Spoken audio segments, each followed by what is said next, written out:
Bom, vamos lá, vamos começar aqui o nosso Quinta Pauta de hoje. O Quinta Pauta, o assunto a mais que a gente traz aqui no programa. E olha, o mundo pode estar à beira de uma nova crise global, essa que é a verdade.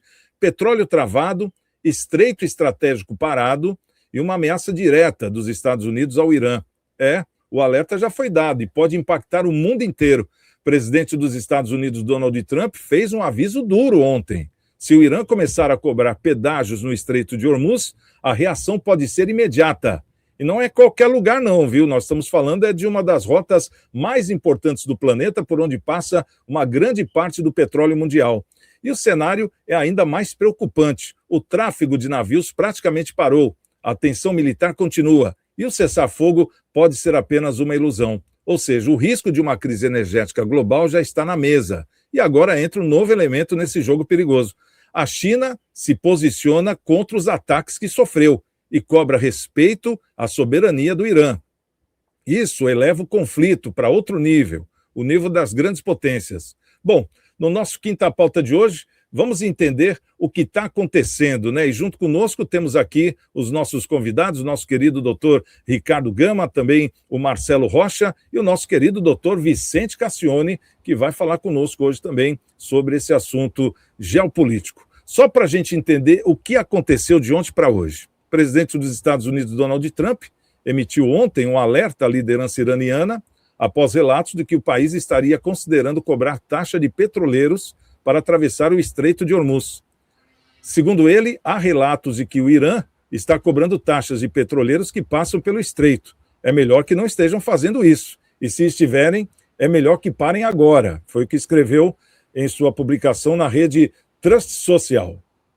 Apesar do anúncio de cessar-fogo na noite de terça-feira, que segundo Trump incluía reabertura completa e imediata do Estreito de Hormuz, o tráfego de petroleiros pela importante via navegável continua praticamente inexistente devido à falta de diretrizes claras do Irã. No início da semana, que um funcionário de Teherã incluiu a soberania iraniana sobre o Estreito em sua lista de exigências para o fim da guerra, gerando preocupação com as consequências econômicas contínuas da crise energética global. Bom, a Comissão de Segurança do Parlamento iraniano, eles fizeram o quê? Eles aprovaram, inclusive, um plano para impor pedágios a navios que passam pelo Estreito e reforçar o papel soberano do Irã. Segundo um membro da comissão citado pela emissora estatal nesta segunda-feira, isso aí já está andando. Bom, a Guarda Revolucionária Islâmica do Irã afirmou ontem, quinta-feira, que a navegação pela importante via navegável diminui drasticamente. Ela diminuiu e depois parou após o bombardeio israelense ao Líbano. Dados do rastreamento marítimo mostraram que nenhum navio transitava pelo estreito no início dessa quinta-feira. Após um relatório anterior indicar que o tráfego havia retomado, após o cessar-fogo entrar em vigor. Bom, quanto a Israel, o presidente dos Estados Unidos, Donald Trump, disse ontem e pediu para o primeiro-ministro israelense Benjamin Netanyahu para ser um pouco mais discreto. Olha só o que ele pediu: seja um pouco mais discreto em suas operações no Líbano, enquanto os Estados Unidos estão buscando negociar um acordo para encerrar a guerra com o Irã. Ele não pediu para que o Netanyahu cessasse o fogo, ele pediu para que seja um pouco mais discreto. Bom, os comentários de Trump ocorrem enquanto uma delegação americana liderada pelo vice-presidente J.D. Vance se prepara para viajar ao Paquistão para negociar neste sábado agora, amanhã, com o objetivo de encerrar a guerra. Já, por outro lado, sofreu um ataque, a China, de Israel. O governo chinês condenou esses ataques de Israel contra a infraestrutura de transporte do Irã, que afetam projetos estratégicos com conexão chinesa, e exigiu respeito à soberania e integridade territorial do país. A China pediu um cessar-fogo imediato de Israel e o fim das ações militares de risco por parte de Israel, enfatizando que a paz não pode ser alcançada pela força. Pequim, através de seus representantes, tem reforçado a necessidade de resolver a crise através de negociações, posicionando-se como uma força para a paz e mantendo diálogo com o Irã. Apesar das divergências, Trump disse em entrevista à NBC que estava muito otimista quanto a um acordo de paz nas negociações desse fim de semana, afirmando que os líderes iranianos parecem abertos à paz em discussões privadas. Agora, o que está preocupando muito aí, doutor Ricardo, é essa entrada da China, Porque a China falou, poxa, vocês atacaram a gente. Se vocês não pararem com esses ataques aí, seja eles quais forem, então a gente vai entrar na guerra. Aí a guerra pega uma outra proporção. Agora, o Trump pedir para Netanyahu maneirar, ele não pediu para parar, pediu para maneirar. Você acha que isso não pode escalonar a guerra também, ô doutor? Santiago, eu acho que o negócio está estreito e muito estreito, não é só no Estreito de Hormuz, não, no geral. O que acontece é que ocorreu o bombardeio ali naquela linha férrea que liga o Irã à China, tem aquela conexão. Dizem os analistas internacionais que seria uma fonte de alimentação da guerra. A China estaria mandando mísseis e mandando suprimentos para o Irã poder resistir aos Estados Unidos. Então foi uma derrubada estratégica desse ponto de apoio China-Irã. Mas ao mesmo passo que Trump faz as suas bravatas, ele também tem a preocupação com a eleição de meio de mandato, a eleição parlamentar. E por isso ele está vendo que está ocorrendo muito aumento de preço de alimentos, a parte de combustível. Então, esse cessar-fogo tem uma natureza estratégica de tentar reequilibrar o jogo na parte de fornecimento do combustível e também cair um pouco o preço. Trump também notou que o Irã tem uma certa resiliência e tem um certo número de armamentos que ele não esperava. Então, ele está analisando o tabuleiro, ele está ali colocando esse cessar-fogo como se fosse uma vantagem para ele, mas, na verdade, ele foi uma concessão mútua, né, de ambas as partes para poder tentar chegar num consenso. Qual é esse consenso? Trump está analisando o tabuleiro, o cenário, para, de repente, fazer uma intervenção militar, e ele viu que, devido a essa resiliência, essa força do Irã, ele tem que ver o jogo de outra maneira. Talvez saia, assim, um plano de colocar aí um acordo para tudo se resolver, mas também não duvido que os Estados Unidos vá para tudo ou nada. A gente só precisa ver a cena dos próximos capítulos, mas a gente sabe que Trump é um negociador nato, e se ele notar que tem uma certa vantagem para ele e para os Estados Unidos e para os acionistas de algumas companhias aí petrolíferas, ele vai fazer o acordo. A intenção é trazer os Estados Unidos para uma ribalta que ele vem perdendo cada vez mais.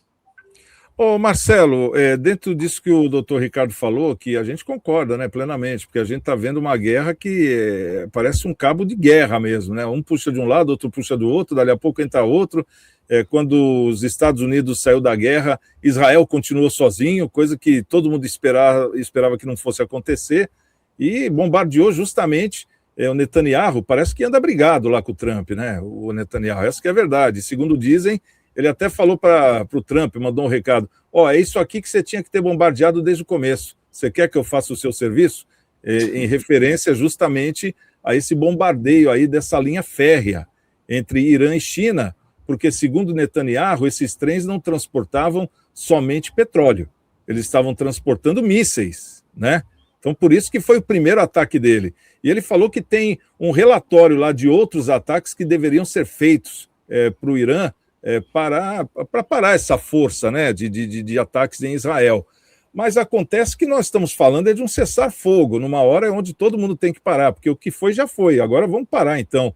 Se eles têm essa briga, então senta depois da guerra e conversa entre eles, mais ou menos isso, porque o mundo está sofrendo com essas consequências e vamos sofrer mais, é que não impactou ainda do jeito que vai impactar, essa que é a grande verdade. A gente só vai valorizar na hora que impactar mesmo, e dizem que é daqui a um mês. Agora, fica a pergunta, justamente essa questão, porque a gente vê que existe uma guerra não ideológica, mas até religiosa, né, na questão entre Israel e Irã. E o mundo está assistindo justamente numa passagem tão importante que é o Estreito de Hormuz. Você acha que o Trump sozinho, no caso, porque ele foi abandonado pelos seus parceiros, enfim, você acha que ele sozinho ele vai conseguir contornar esse cessar-fogo e realmente apaziguar as coisas ou não? Santiago, apaziguar, ele saindo da guerra, ele começa a diminuir a força da guerra, né? Com certeza ele diminui o tom aí, né? Mas eu acho que a guerra entrou no momento do orgulho, né? Quem tiver o orgulho menos ferido aí nesse momento, né, com certeza vai sair mais aliviado, assim dizendo, né, dessa guerra. O Trump está sendo muito pressionado, né? Eu não vi um motivo tão real para iniciar essa guerra com o Irã, né? de primeiro momento, entrou na guerra, depois começa a fazer aquelas falas, aquelas ameaças, né, que ele faz, ameaça, não faz, ameaça, não faz, ameaça, não faz, isso traz um pouco de incredibilidade, né, nas falas de um líder que tem tanta potência, tanta força, né, como é o dos Estados Unidos. Quem sai lucrando muito, né, quem está lucrando muito com essa guerra é a própria China, né? A China, sem jogar, né, lançar um míssil, tá se saindo bem nessa guerra, né, economicamente, estrategicamente, né? E o Netanyahu, ele, eu acho que está perdendo a mão também, né? Está perdendo a mão em termos de ataques estratégicos, tal, mas não estou vendo muita estratégia quando você começa a derrubar civis aí, né? Muitos civis aí, e começa a atingir pessoas que não tem nada a ver. Tá certo, tem terrorista que se envolve, né, fica no meio dos civis, tal, mas, enfim, alguma coisa tem que ser feita para que o dano colateral seja o menor possível, né? Eu não sou um especialista em geopolítica nessas áreas, Santiago, mas, assim, por sentimento, né, eu acho que o orgulho é que está na frente dessas decisões aí, né? Quem conseguir trabalhar melhor o orgulho, né, Irã, os Estados Unidos, né, o próprio Israel também, vai conseguir sair melhor nessa reunião aí, e, claro, trazer mais tranquilidade para o mundo, né? Porque realmente está mexendo diretamente na economia mundial e nós vamos sentir um reflexo forte aqui. A gente não pode deixar de dizer que o Irã é um dos países do BRICS, não estou enganado, não? É do BRICS, está lá no BRICS, né? Isso, tá. Né? É um dos países agora aliados no BRICS, lá tal, tem um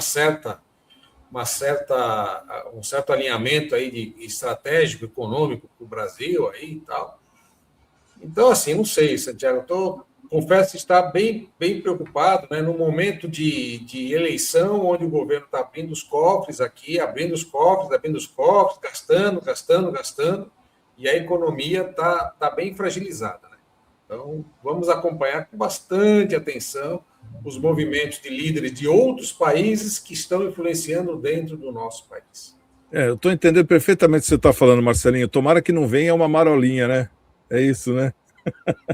Porque se vir uma marolinha... Doutor Vicente... Pode falar, Marcelo. Exatamente isso, a marolinha, né? Um ventinho, alguma coisinha tal, pode realmente trazer um transtorno muito grande aqui. E o pior de tudo é que o governo ele minimiza, né, os problemas, minimiza, quando, na verdade, né, quem olha friamente o que está acontecendo, né, dando subsídios, né, tira de um lado e põe no outro, né, os preços aumentando, agora vão abrir precedentes aí para fazer um novo desenrola aí, oferecendo FGTS, oferecendo aquilo que eles dizem que é a garantia do trabalhador, que, na verdade, deveria ser uma liberdade do trabalhador, né? O trabalhador tem uma facultabilidade de falar, eu quero que deposite, eu quero receber, tá, enfim, né? Tudo aquilo que dizem que é para o trabalhador, né? Eles acabam metendo a mão naquilo e falando, olha, usa lá e paga a sua dívida, por conta de juros que eles mesmos geraram, né? Fizeram aí que, enfim... Tem que ficar muito atento, viu, Santiago? Tem muita coisa rolando aí que pode prejudicar exatamente aquela camada que mais precisa do governo. Perfeito. Doutor Vicente Cassione, agora vamos para o lado da China, né? Porque o Netanyahu, a gente sabe que ele precisa continuar a guerra, porque se ele parar a guerra hoje, amanhã ele está preso e condenado. Então ele precisa continuar a guerra, até comentamos isso no programa de ontem, né? No Quinta Pauta, que era justamente esse assunto. Então... ele precisa fomentar tudo isso. Agora, essa é a questão, né? Está lá, mandando para o Trump como se deve proceder numa guerra. Olha, você deve atacar, isso aqui, tá vendo isso que eu fiz aí, de atacar essa via férrea? É isso que você tinha que ter feito desde o começo. Agora, preciso eu fazer isso? Então, quer dizer, ele está dando uma posição de que ele está querendo continuar com a guerra, independente dos Estados Unidos sair ou não. Né? Então, quer dizer, ficam duas vertentes. Uma, onde ele vai conseguir parceiro para conseguir, junto com ele, ir contra todo o aparato do Irã, né? E também a China. E o pior de tudo, né? A questão da China querer entrar na guerra também. Eu sei que a China vai ser o último recurso dela querer entrar na guerra, porque o que eles querem é fazer negócio. Nós até conversamos sobre isso ontem. Eu acho que esse estrago vai ficar lá para o seguro mesmo. Pega lá o seguro e manda arrumar. Eu não vou bombardear ninguém. Mas se o Netanyahu, com essa necessidade de continuar na guerra, quiser entrar de cabeça e provocar o lado errado, isso aí pode transformar uma guerra que vai obrigar países a entrar no meio também, né, doutor Vicente Cassione? Será que é essa a estratégia do Netanyahu, de fazer com que Estados Unidos e toda a OTAN entre na guerra de vez? Olha, eu começo dizendo que eu tenho saudades do tempo em que Israel tinha uma Golda Meir, tinha um Menachem Begin, tinha homens que não eram imitadores dos seus algozes e dos seus perseguidores. Eu fico imaginando que o Menachem Begin, tem outro que não está me vindo o nome agora, eram homens, um foi assassinado, o outro assinou um acordo de paz com Yasser Arafat. Eram pessoas que faziam pelo seu povo, o povo hebreu, aquilo que tinha que ser feito. Porque esse Netanyahu, que eu considero demoníaco, ele coloca o seu interesse pessoal ao lado de alguns outros que estão com ele, acima do interesse do povo judeu. Na verdade, o povo judeu acaba levando a fama pelos atos desse tresloucado, desse maluco. Ele tem algumas semelhanças com gente que colocou o povo judeu sempre como alvo de suas perseguições. Ele tem, assim, algum parentesco com Adolfo,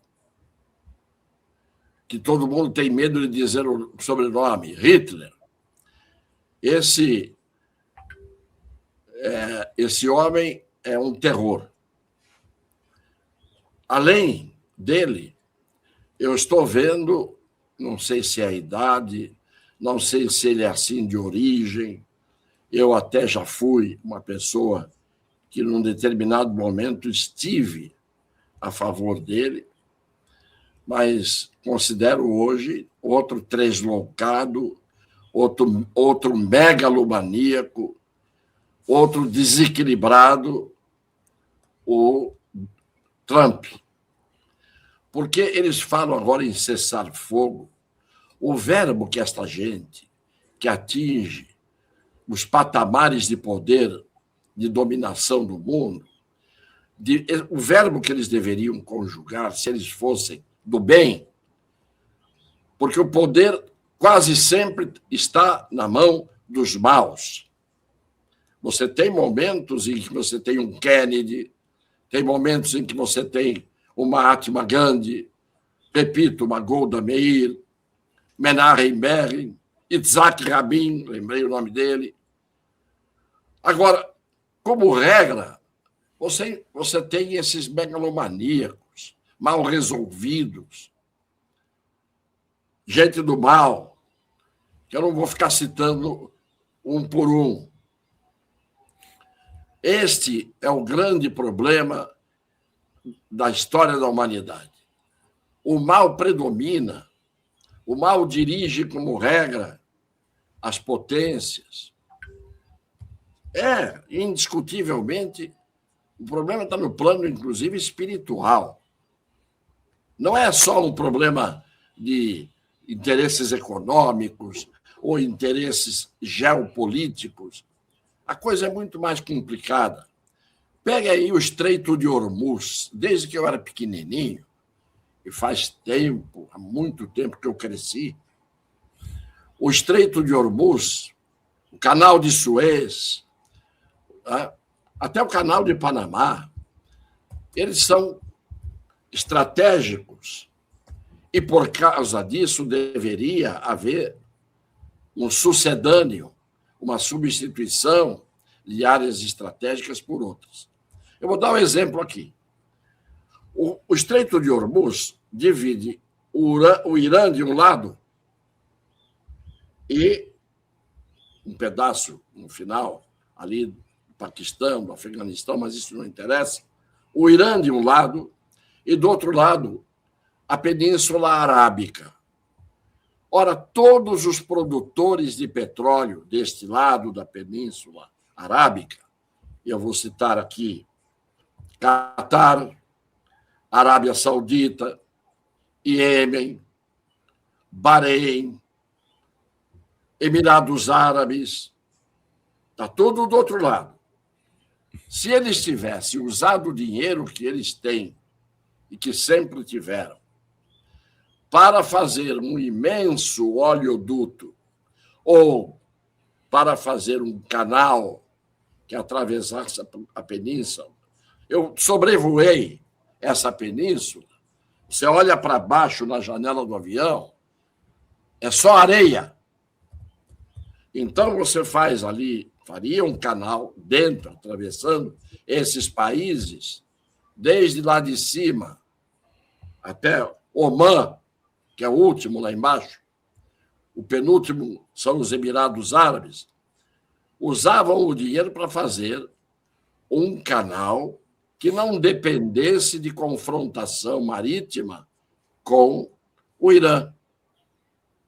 Porque, na verdade, o Estreito de Hormuz está na cara do Irã. Então, se eles nunca se deram, se o Oriente Médio sempre foi isso que foi, esse foco de conflagrações, e isso não é de hoje, isso tem 3.000 anos. O Irã era a Pérsia do Ciro, que guerreava contra a Grécia. E sempre foi assim. Então, eles podiam ter usado esse dinheiro. Se o Trump usasse o dinheiro que ele gastou nas últimas incursões de sua frota naval, aérea, na fabricação de suas armas, para colocar em determinados lugares do mundo pontos de pacificação estratégicos, permitindo que ninguém entrasse em conflito, ele seria o herói da humanidade. Não é? Mas ele é um louco varrido. Hoje estou convencido disso hoje. E não adianta a gente falar de esquerda, de direita, está muito além disso. A visão de mundo do Trump ela é ouro e dólar, dinheiro, grana, e é só isso. São pessoas que não têm espiritualidade, que não têm respeito pelo ser humano. O que o Benjamin Netanyahu fez com os palestinos, não há outro jeito. O verbo tem que ser cessar fogo. O verbo que eles tinham que conjugar era evitar fogo. Porque só cessam fogo quando lhes interessa.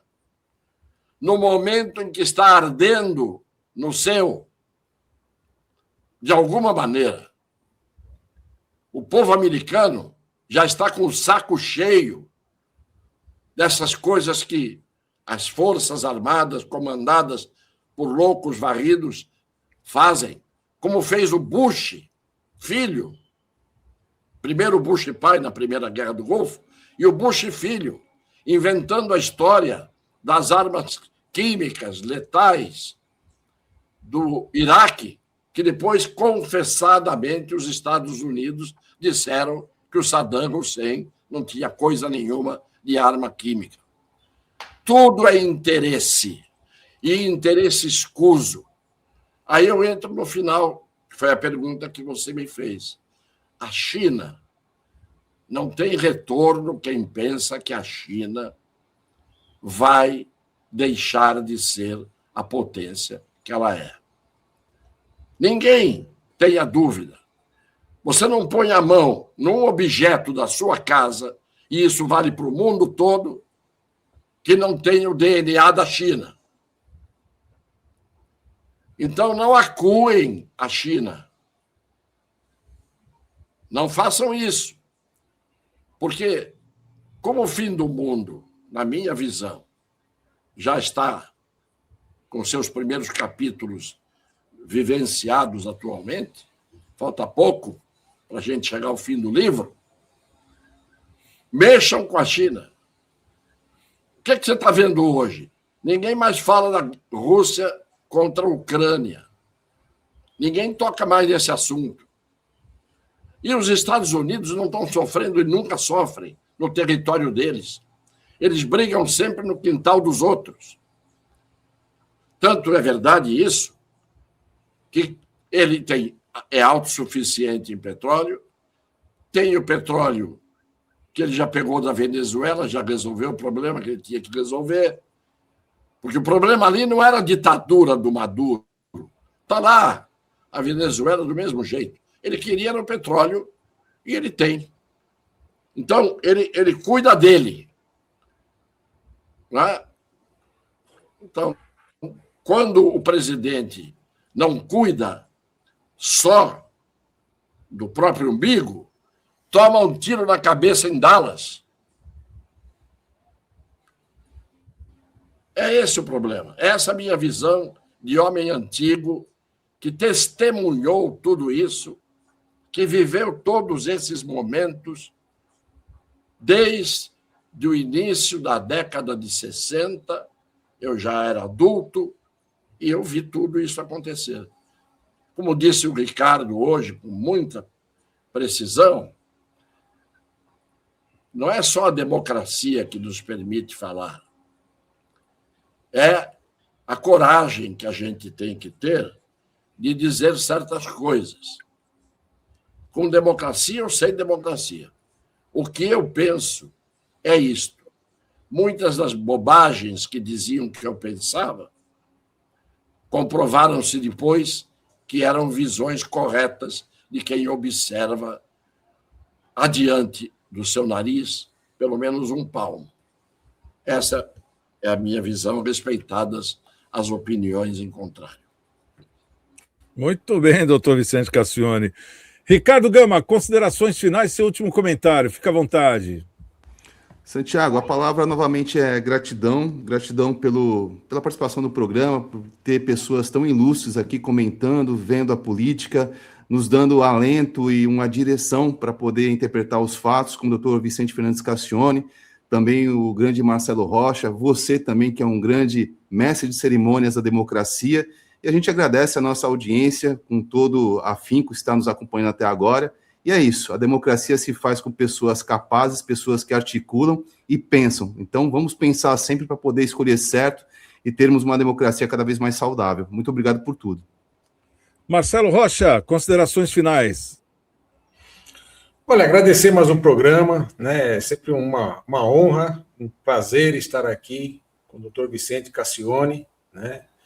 Uma pessoa que nos ensina muito, né? Sempre nos ensina, a gente aprende bastante, né? Com o seu conhecimento, com tudo aquilo que ele nos traz de aprendizado da vida, né? Da vida, que a vida é que nem o vinho, né? Quanto mais é vinho que fica mais antigo, fica melhor. Tem uma bebida que fica, né? Eu não bebo, então eu sou meio prejudicado para falar, mas uma bebida... Hã? Se for guardado de forma correta, fica. Né? Então é isso aí, porque quanto você mais experiência vai agregando, né, melhor você fica, né? E isso é o doutor Vicente, né? Conforme o tempo vai passando, ele vai agregando mais e mais e mais experiência, e aí você quer ficar mais tempo perto, né? Para poder agregar mais conhecimento, né? Então, agradecer por esse momento, né? Com você, com o doutor Ricardo Gama, doutor Vicente Cassione, nossa querida, amada, estimada audiência. E a semana que vem tem mais, e vamos ficar atentos, né? Amanhã tem uma reunião importante lá né, lá no Oriente Médio. Vamos ver o que vai rolar aí. Tudo que bate lá, fazem lá, bate aqui, né? Então temos que ficar de olho fora do Brasil. Olha só onde nós estamos, né? Oremos. Exatamente. Bom, antes do doutor Vicente Cassione, vamos trazer o resultado da nossa enquete. Eu acho que não mudou muito, né? A gente está perguntando, você concorda com a redução das penas do 8 de janeiro? Sim, penas estão exageradas ou não? Tem que manter como está. 96% dizendo que sim, 4% dizendo que não. Doutor Vicente Cassione, considerações finais. Obrigado pela presença mais uma vez. Vou pegar a palavra básica do doutor Ricardo Gama. Gratidão, a gratidão é minha. Eu é que agradeço a você, Santiago, ao Ricardo e ao Marcelo pela oportunidade de estar aqui. Eu presto muita atenção a tudo o que vocês dizem, aprendo muito com o que vocês dizem, que é fruto do pensamento de vocês, e eu acabo incorporando à minha reflexão tudo aquilo que vocês deduzem aqui. Eu que sou privilegiado, e na vida, se eu conseguir aprender alguma coisa, foi exatamente prestando atenção ao que as pessoas tivessem a idade que tivessem, disseram, e eu vi que tinha densidade e consistência. Parabéns a vocês e muito obrigado pelas palavras carinhosas de sempre. Bacana, tá aí. Então agradeço ao nosso querido Ricardo Gama, Marcelo Rocha, doutor Vicente Cassione, a nossa querida audiência, muito obrigado pelo carinho. Deixa aquele likezinho, aquele joinha, né, se gostou. E a gente volta segunda-feira às 11h45 da manhã com mais um Cidades em Debate e o nosso Quinta Pauta. Então, um ótimo fim de semana, estamos com Deus. Segunda, quem chegar primeiro, espera o outro. Até lá.